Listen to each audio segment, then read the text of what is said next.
You know, your job is actually to speak the line. The audience has paid you. Otherwise, we may as well go to the pub next door.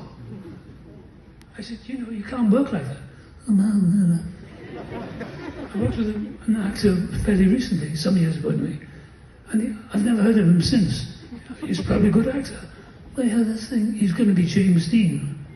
But Brando and Dean and all those guys, Montgomery Clift, all those so-called great method actors, they knew what they were doing. Brando particularly. And I've known people who had worked with them.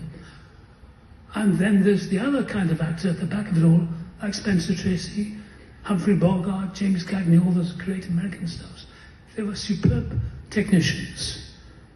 They all learned their craft as they went along, but they were superb. They understood everything about their craft because they were proud of it. And they were never late on set. That's the thing, never be late.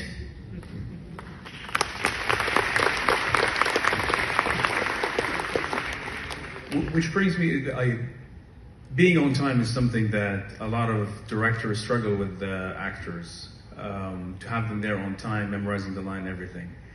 I read one time that you memorized the lines of your script and you read it 200 times maybe or something, out loud, so you familiarize yourself with it.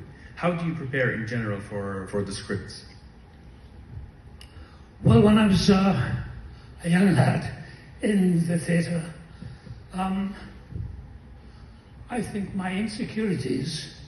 Can you hear me without mic? Okay. I think with my insecurities as a young kid and as a young actor, and having been the recipient of bullying or criticism, I thought, right, I get them. And I had experiences with one or two directors who were impatient with me, and my response would be pretty angry, quite right. But I've learned a trick. I was doing a play in a theatre company, Major Barbara by George Bernard Shaw. I was playing a part that wasn't really well cast in because I was too young, but this director for some reason gave me this wonderful role called Undershaft. It was this father. Anyway, he was a firebrand of political activity and all that. It was a wonderful role. And I thought, well, the only way I can get through this is to learn the entire part. And thereby, when you know what you're doing, if you go on word perfect,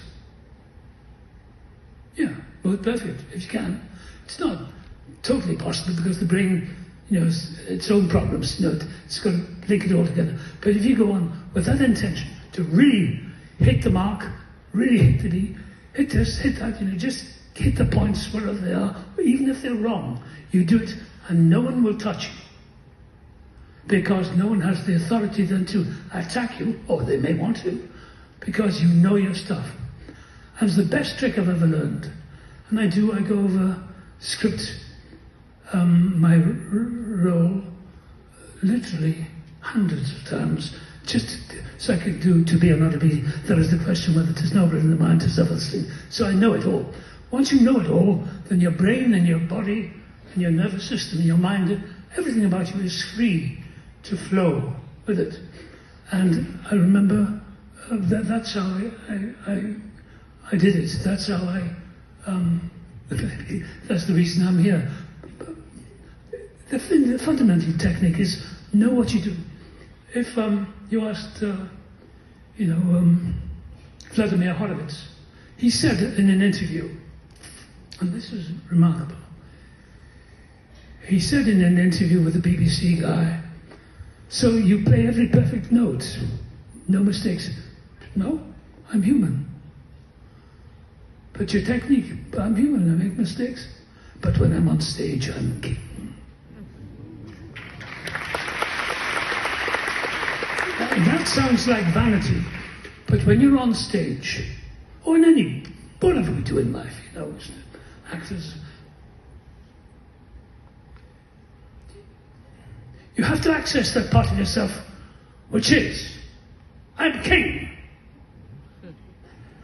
And the only thing, yeah, the only thing I say that, so I learned that from Laurence Olivier.